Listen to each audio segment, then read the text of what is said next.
Hello, Fort Fam, and welcome to another review. Today it's all about mistslayer, a recently released co-op roguelike that gets more fun with friends. We want to thank Moju Games for providing us with multiple review keys so we could experience and review this one together. Despite the fact that we did receive this game for free, all thoughts are our own and based on our genuine experience of the game. With that out of the way, let's get started.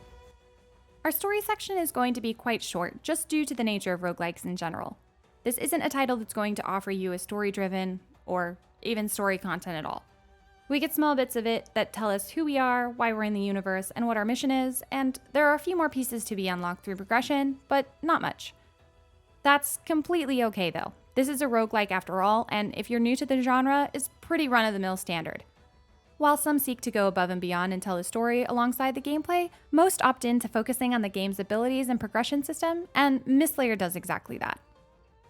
If you're unfamiliar with the genre, most roguelikes offer an isometric, side-scroller, or top-down perspective. But every now and then we get a new 3D or third-person roguelike experience, and they're the ones I prefer. Now, don't get me wrong, Ducky adores the genre in general, no matter the view perspective, and I enjoy watching him grind through levels, unlocking new abilities, characters, perks, etc., but they're usually not my style of game. Occasionally I'll get sucked into one and sneak in a few rounds here and there during the week, but you'll usually catch me in a farming sim or RPG like Starfield in my downtime, not a roguelike. Having said that, I honestly quite enjoyed mistslayer. It offers 4 different classes, tons of abilities, unlockable perks, and the beauty of randomly generated maps. Now, some might have an issue with that and prefer a traditional map set style, but it actually made the game more interesting with each run we did. We'd done a few runs in a row where we seemingly got the same maps, but the further into the game we got, the more we were able to experience. I have to compliment mistslayer because I loved the different biomes, color schemes, and creatures that resided in each of them. It helped stave off the boredom that I usually feel with this genre, as it kept my mind engaged and interested. To touch on the bosses, we experienced 9 of them in our 4 hours of runs and appreciated the diversity in their combat styles. A few were upfront and in your face, demanding that you tuck and roll your tail to the other side of the room to avoid huge combo attacks, while others sat back and slapped you with their thorny vines until finally coming down and letting you beat on them before repeating their cycle. I will say that while I didn't feel any boredom with the maps by a few hours in, I did get a tad bored of the bosses. By our 4th or 5th run, we'd felt like we'd pretty much experienced all of them, as they began to repeat quite often. In the Steam description it states 10 plus bosses, and we fought at least 9 of them, so factoring in that there'd only be a couple new ones left, I could see myself getting bored of boss fights quite quickly. This, though, is another standard in the genre. Roguelikes are, after all, usually run-based. The more runs you've done, the more content will repeat. That's nothing new, so if that's not your forte, the genre in general might not be for you.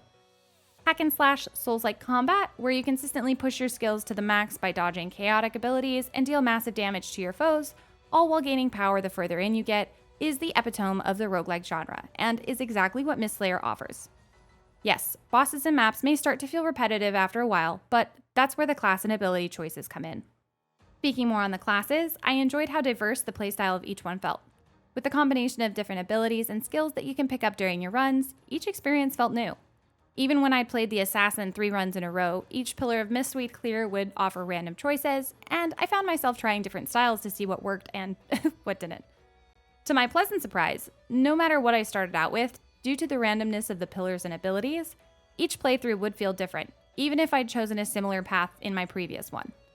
It honestly kept me from getting bored of the characters even a few runs in, so that's a win in my book. The last thing I want to talk about in this section is the roguelite elements that exist in the game. For those that don't know, roguelike titles offer no progression outside of runs, whereas roguelite do.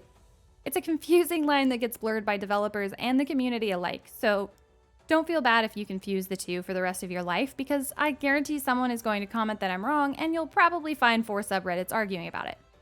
Mistslayer, though, to my preference, falls into the roguelike category, offering a level and progression system outside of your actual runs. Through completing runs, you'll gain XP and in-game currency to spend on upgrades, unlocking new abilities, and even new characters. I personally much prefer this. I'm that gamer that wants to feel as though I'm accomplishing something, gaining progress, working towards a greater goal. Roguelikes traditionally don't offer that, but change that like into a light, and voila, appeasing an entire community of people who just want to feel like they're getting somewhere. Moving on to the visuals and audio, I want to say that it is truly a simplistic art style. I don't personally think that's a bad thing. I have no issue with this art style in any way, as most of the time you're zooming through runs so fast you're not going to stop to smell the digital roses. This genre in general does not boast visually gorgeous games, and while you'll have Ravenbound who dares to push the boundaries, they often fall short in other areas. My personal favorite games in this genre are ones where the developers focus on the look and feel of the abilities and less on the mobs in the world itself. If you're a veteran in the genre, you'll know that getting some cool new visual flair that ends up dealing massive damage is highly satisfying, and mistslayer offered that. Certain enhancements during your run would completely change how your abilities worked, and some added that little extra effect that we love. For example, during one of my runs, I started down the path to picking up and enhancing my lightning abilities. Certain enhancements offered small things like additional damage, but others gave a wonderful chain lightning that made it so anytime I dashed, lightning would spark to all the unsuspecting foes in the area. I'll just simply say that the art fits the style of the game. In fact, it does it one better by offering the third-person 3D experience in a genre that lacks them. As an animation student, I know just how hard character modeling and 3D asset creation is, not to mention time-consuming. I have all the respect for developers that offer this simpler art style in exchange for decent gameplay. In terms of the audio, the sound effects and music were both enjoyable. The music didn't earn a mute, which, if you know me, is a passing mark in my gradebook, and the sound effects were fantastic. All the battle grunts, war cries, and dramatic death noises you'd hope for in a game like this. I will say that the audio needs to be balanced just a little bit. There were points during the game where the battle music would get insanely loud, and then I'd turn it down, only to have to turn it back up after we got out of a boss fight. So, small markdown for that. I want to get the boring section out of the way swiftly, as this part of the section is quite short. This is a roguelite experience based around repetitive gameplay in the exchange for offering the idea that each run will be new and different due to the fact that the ability choices are completely randomly generated, and over time, the more runs you complete, the stronger you'll be in each run and the farther you can get. A huge amount of gamers may find this boring. If you're that gamer, avoid the entire genre. It's a standard. I'm not going to say that I particularly found anything about mistslayer boring because it would be a lie. I enjoyed our time playing our duo runs, genuinely. There's enough variety in the runs to keep it interesting, and we enjoyed trying the different combinations of classes and abilities out. Mix that with the out-of-run progression system, and it's already doing better than some in the genre.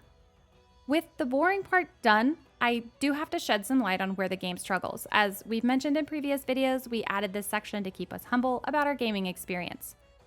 Oftentimes, we can find at least one thing that can be improved upon, and we seek to do it simply so that the developers can take the feedback and improve the game itself with it. With that said, there are a few suggestions for improvement. The first one is just the overall bug fixes, which they've already been open and quick about fixing some of our biggest ones, such as bosses seemingly glitching into different spots unnaturally, abilities hitting us when we're very obviously out of their impact circle, and our characters clipping into mobs and having exceptionally weird interactions, such as a mob going flying or us getting forcefully hit by an attack we couldn't dodge due to it. Now, I want to state that these issues were not in every run. They were noticeable, but not overly consistent. I have to dock the boss glitch as one of the biggest issues, as we sadly lost on the third boss of a run due to it popping up right in front of us after we've been halfway across the room, and smacking us down with a huge attack without warning. I'm fine losing a run due to my own negligence and failure to stop, drop, and roll, but sadly, bosses defeating you due to bugs is one I'd consider game-breaking. I will defend mistslayer and say they're actively working on these, and at the end of the day, they're just bugs. So once they're fixed, then this problem goes out the window. For now though, due to this being a roguelike game where you can't just retry the boss and then go on, it's a pretty detrimental bug. The last thing we want to note is while the game is actually pretty fun as a multiplayer game, I don't know if either of us would actually commit to this solo. Ducky is far more into this genre than I, and he absolutely enjoyed it, but as a solo player game, I probably wouldn't enjoy it with the current state of the bugs. Again, that will easily go away with a patch fix or two, but I added to the video so that people can monitor their patches and purchase when and if they feel like that's fixed. Having stated that, multiplayer in our opinion is fantastic. If you're looking for something for you and a buddy or a small group of friends to play together and enjoy the idea of gaining some progress outside of the runs, and experiencing new combat tactics each time you hop in together, then mistslayer offers some wonderful gameplay. The different classes synergize in different ways, and we enjoyed mixing and matching to find powerful combinations to defeat bosses in under a minute. Having even just a second player in the game immediately doubles the enjoyment level of mistslayer. We will say that the matchmaking system can be a tad clunky, but that's such a mild complaint, I'm only including it because it was mentioned in other reviews. And a small portion of me agrees, but it's a small portion, so don't read into that one too deeply. All in all, we're going to give mistslayer a Pillow Fort multiplayer stamp of approval. Exercise discretion if buying for yourself. Poor reviews hurt developers more than you know, and we want to discourage anyone from buying a game they don't think they're going to enjoy. Just to exhibit some masochism to themselves and cruelty to the developers. That being said, for the $18 price tag, we'd recommend it to our friends that enjoy these titles and happily go play some runs with them again. That alone is why we're offering the recommendation, as there wasn't a single point during our gameplay experience where we found ourselves bored or not enjoying the game. Yes, there were a few inconvenient bugs, but nothing so breaking that it had us restarting our game in frustration. It offers a solid amount of content for the price tag, and they've already stated there's more to come, so another win there. That's going to be it for this review, but thank you again to the developers for allowing us the opportunity, and to our incredible community for always supporting our content. Don't forget to hit that like and subscribe button before you go, and tell us your own thoughts about mistslayer in the comments. Until next time!